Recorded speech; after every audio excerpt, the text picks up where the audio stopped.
புதுநூர் பாப்பா ஒரு தீவிர பக்தர்.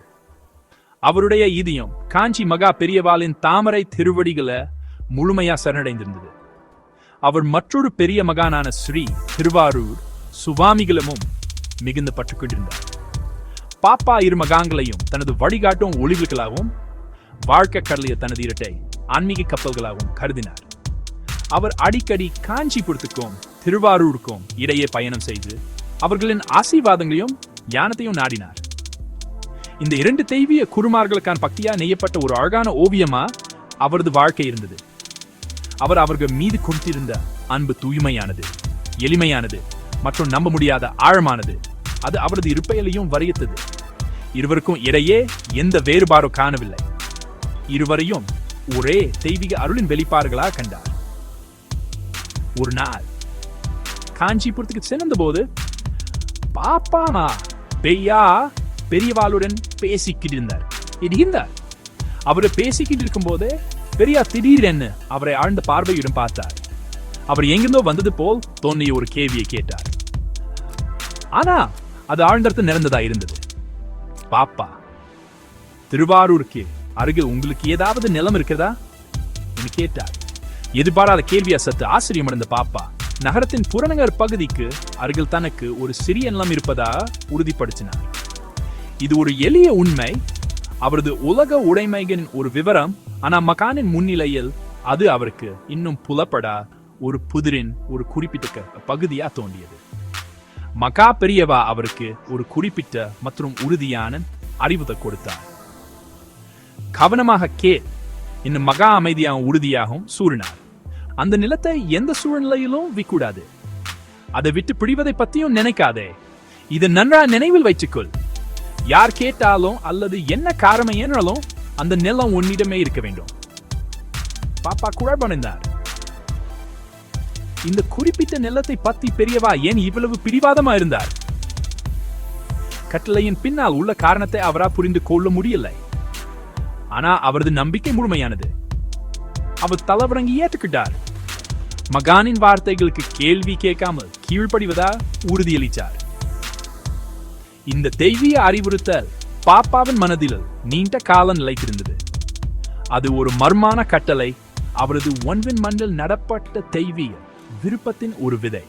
அதன் நோக்கத்தை அவர் புரிந்து கொள்ளவில்லை, ஆனா அவர் மூலத்தை நம்பினார். பெரியவா போன்ற ஒரு மகானின் வார்த்தைகள் வெறும் வெற்று பேசல என்பதை அறிவார். அவை சரியான நேரத்தில் தங்கள் அர்த்தத்தை வெளிப்படுத்தும் ஆழமான உண்மைகள். அவர் அந்த கட்டளையை ஒரு புனிதமான சபதமா தனது குருவுக்கு ஒரு தனிப்பட்ட வாக்குதியா பத்திட்டார்.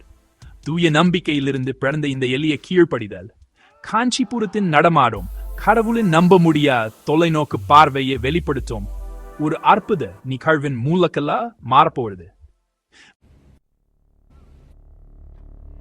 ஆண்டு கடந்தன மகானின் வார்த்தைகள் பாப்பாவின் இதயத்தில் அமைதியான சக்தி வாய்ந்த இருப்பாவே இருந்தன. பின்னர் 1986 துயர் செய்தி வந்தது. ஸ்ரீ திருவாரூர் சுவாமியின் உடல்நிலை மிகவும் மோசமடைந்திருந்தது. அவரது உடல் வடிவம் பலவீனமடைந்து வந்தது. விரைவில் அவர் சித்தி அடைவார், தனது புது உடலை விட்டு நீங்குவார் என்பது தெளிவாயது. இது கேட்டதும் பாப்பாவின் இதயம் நொறுங்கியது. அவர் உடனடியாக திருவாரூருக்கு விரைந்து சென்று தனது அன்பான குருவின் கடைசி தருணங்களில் அவருடன் இருக்க சென்றார். அவர் கூடியிருந்த பக்தர்களின் சூட்டுடன் சேர்ந்து கொண்டார். அவர்களின் இதயங்கள் துக்கமும் பிரார்த்தனையும் கலந்த கனத்துடன் பெரிய மகான் தனது இறுதி பயணத்திற்கு தயாரான போது மூச்சு திணறுடன் காத்திருந்தார். எதிர்பார்த்தபடி ஸ்ரீ திருவாரூர் சுவாமிகள் சமாதி அடைந்தார். பக்தர்கள் துக்கத்தில் மூழ்கி இருந்த போது ஒரு நடைமுறை மற்றும் அவசர பிரச்சனை எழுந்தது. மகானின் புது உடலை எங்கே வைப்பது? அவரது அந்தஸ்தில் உள்ள ஒரு மகானுக்கு ஒரு பிருந்தாவனம், ஒரு புனித ஆலயம் கட்டப்பட வேண்டும். பக்தர்கள் உடனடியா திருவாரூருக்குள் பொருத்தமான நிலத்தை தேடத் தொடங்கினர். அவர்களுக்கு அமைதியான், அணுகக்கூடிய மற்றும் ஒரு மகான் இறுதி ஓய்வு இடத்துக்கு பொருத்தமான ஒரு இடம் தேவைப்படுது. தேடல் மிகவும் கடினமா இருந்தது. அவர்கள் கண்டுபிடிச்ச ஒவ்வொரு சாத்தியமான இடமும் ஒன்று விற்பனைக்கு இல்லை, அல்லது மிக அதிக விலை நிர்ணயிக்கப்பட்டது, அல்லது சட்ட சிக்கலில் சிக்கியிருந்தது. பாப்பா உட்பட குழுவினர் நகரத்தின் ஒவ்வொரு மூலையும் சல்லடை போட்டு தேடினர். அவர் நில உரிமையாளர்கள், தரகர்கள் மற்றும் அதிகாரிகளுடன் பேசினர். ஆனா ஒவ்வொரு கதவும் அவர் முகத்தில் அடைக்கப்பட்டது போல் தோன்றியது. மணி நேரங்கள் ஒரு நாளா மாறியது. அவர்களின் விரக்தி அதிகரித்தது. சுவாமிகளின் புனித உடலை காத்திருந்தது.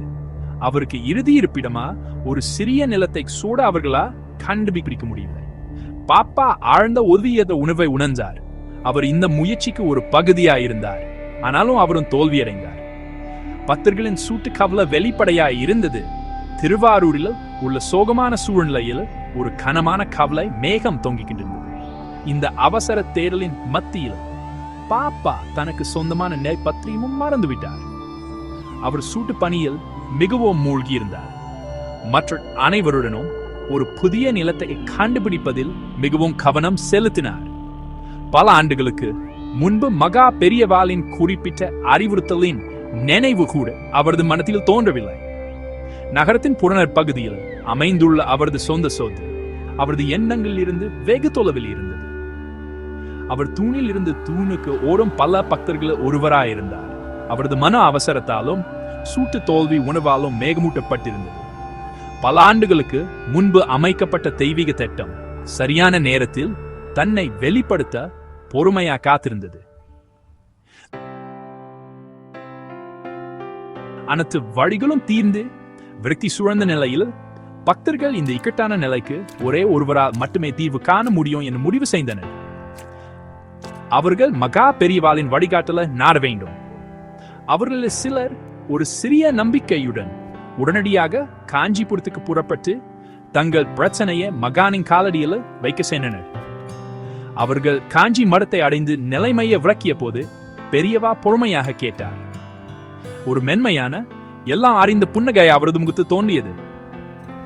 ஒரு கணம் கூட தேங்காமல் அவர் ஒரு எளிய மற்றும் தெளிவான தீர்வை அவர்களுக்கு கொடுத்தார். அது அவர் அனைத்து சிரமங்களையும் ஒரு தெய்வியவால் போல வெட்டி ஏறியும். நீங்க இவ்வளவு பீதியுடன் அலந்து திரிக்கிறீங்க? மக்கா அமைதியா கேட்டார். நிலம் எங்கவே அங்கே இருக்குது. அது பல ஆண்டுகளா இந்த நோக்கத்துக்காகவே காத்திருக்குது.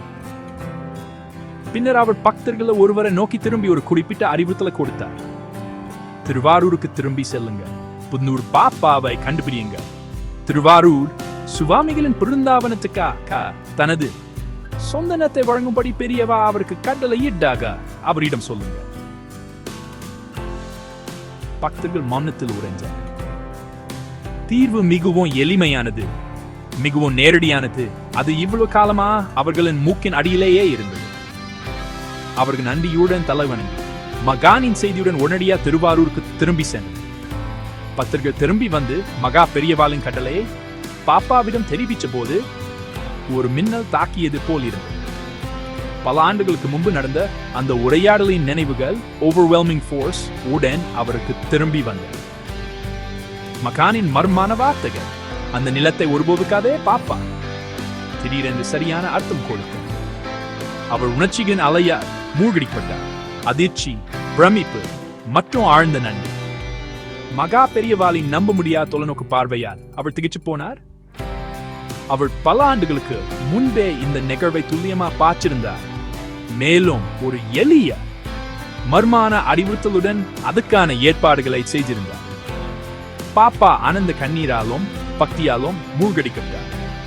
தனது குருவுக்கு கீழ்ப்படிதல் காரணமாவே அவர் வைச்சிருந்த நிலம் வெறும் சொத்து அல்ல. அது ஒரு தெய்வீக நோக்கத்துக்காக, ஒரு தெய்வீக விருப்பத்தா நியமிக்கப்பட்ட ஒரு புனிதமான இடம். இந்த தெய்வீக திட்டத்தின் கருவியா இருப்பதற்கு அவர் நம்ப முடியாத அளவுக்கு ஆசீர்வதிக்கப்பட்டதாகவும் பணிவுடனும் உணர்ந்தார். ஒரு வினாடி கூட யோசிக்காமல் அவர் தனது நிலத்தை பிருந்தாவனம் கட்டுவதற்கா முழு மனத்துடனும் மகிழ்ச்சியுடனும் வழங்கினார். சொரியந்தி சில மணி நேரங்களுக்கு முன்பு வெல்ல முடியாததாக தோன்றிய பிரச்சனை காஞ்சிபுரத்தின் மகானின் காலமற்ற ஞானத்தாலும் இரக்கமுள்ள தொலைநோக்கு பார்வையாலும் ஒரு நொடியில் தீர்க்கப்பட்டது. பிருந்தாவனத்துக்கான இடம் உறுதிப்படுத்தப்பட்டது என செய்தி விரைவா பரவி பக்தர்களின் முழு சமூகத்துக்கும் இம்மென்ஸ் ரிலீஃப் மற்றும் மகிழ்ச்சியை கொண்டு வந்தது. பாப்பாவுக்கு சொந்தமான அந்த நிலம் புனித நோக்கத்துக்கு முற்றிலும் பொருத்தமாக இருந்தது. அது அமைதியாகவும் விசாலமாகவும் அமைதியான பகுதியிலும் அமைந்திருந்தது தெய்வீகத்தால் தேர்ந்தெடுக்கப்பட்டது போலிருந்தது.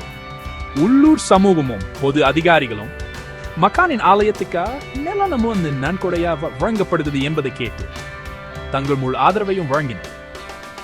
அனைத்து அதிகாரத்துவ தடைகளும் அப்பமா மறைஞ்ச, மேலும் தேவையான அனுமதிகள் எந்த தாமதமும் இல்லாமல் வழங்கப்பட்டன. இது சூட்டு நல்லெண்ணத்துக்கு ஒரு சானா. ஸ்ரீ திருவாரூர் சுவாமிகளின் பிருந்தாவனம் பாப்பாவின் நிலத்தில் உடனடியாக கட்டத் தொடங்கியது. பக்தர்கள் தங்கள் நேரம், பணம் மற்றும் முயற்சி என்கின்ற உற்சாகத்தோடு வழங்கினர். பாப்பா அங்கே நின்று புனிதமான அமைப்பு உருவாவதை பார்த்தார். அவரது ஈதியம் அவரால் அடக்க முடியாத ஒரு உணர்ச்சியா நிரம்பியது. மகா பெரியவா வெறும் பெரிய ஜானம் கொண்ட ஒரு மகான் மட்டுமல்ல என்பதை அவர் உணர்ந்தார். அவர் ஒரு திரிகால ஜானி, கடந்த காலம், நகர்காலம் மற்றும் எதிர்காலத்து ஒரு ஒற்றை தடயத்தை யதார்த்தமா பார்ப்பவர். அவர் இந்த முழு நிகழ்வையும் நடப்பதற்கு பல ஆண்டுகளுக்கு கார்த்திகாராய் ஆர்கெஸ்ட்ரேட் செய்திருந்தார். மற்றொரு பெரிய மகானுக்கு ஒரு கண்ணியமான இறுதி ஓய்வு இடத்தை உறுதிப்படுத்தினார். இந்த அனுபவம் புதுநூர் பாப்பாவின் மனதில் ஒரு குருவின் வார்த்தைகளின் முழுமையான உண்மையை உறுதிப்படுத்தியது. ஒரு மகான் பேசும்போது அது வெறும் ஆலோசனை அல்ல, அது ஒரு தெய்வீக ஆணை, எதிர்காலத்துக்கான ஒரு வரப்படம் என்பதை அவர் புரிந்துட்டார். அவரது எளிய நம்பிக்கை செயல் ஏன்னு புரியாமல் ஒரு நிலத்தை வைச்சிருந்தது. ஒரு அழகான மற்றும் குறிப்பிடத்தக்க ஆன்மீக நிகழ்வாக மலர்ந்தது. இது சரணடைதல் மற்றும் கீழ்ப்படிதல் குறித்த ஒரு சக்தி வாய்ந்த பாடம். அவர் ஒரு காலத்தில் உணர்ந்த சந்தேகம் மற்றும் குழப்பம் தெய்வீக அருள் எவ்வாறு செயல்படுகிறது என்பது பற்றிய ஒரு தெளிவான புரிதலாக மாற்றப்பட்டது. பெரும்பாலும் மனித மனதின் பிடிக்க அப்பாற்பட்ட வழிகள். ஸ்ரீ திருவாரூர் சுவாமிகளின் பிருந்தாவனம் இன்னும் ஒரு பெரிய மகானுக்கு மட்டுமல்ல, மற்றொருவரின் தெய்வீக பார்வைக்கும் ஒரு நினைவு சின்னமாக நிற்கிறது. இது மகா பெரியவாளின் எல்லையற்ற கருணையையும் அவரது நம்ப முடியாத பிரமிக்க வைக்கும் தொலைநோக்கு பார்வையையும் நிரந்தர நினைவுடலா உள்ளது. புதுநூர் பாப்பாவின் இந்த கதை ஒரு சத்குருவின் வார்த்தைகள், அசைக்க முடியாத நம்பிக்கை நீ உயர்ந்த புண்ணியம் என்பதை நமக்கு கற்பிக்கிறது. நாம் நமது தர்க்கத்தை சரணடைந்து அவர்களின் வழிகாட்டுதலை நம்பும்போது அற்புதங்கள் வெளிப்படுகின்றன. மேலும் நமது வாழ்க்கையானது ஒரு தெய்வீக நோக்கத்துக்கான கருவிலா மாறுகின்றன. அத்தகைய பெரிய மகான்களின் அருள் நம் அனைவரையும் தொடர்ந்து வழிநடத்தி பாதுகாப்பதாக.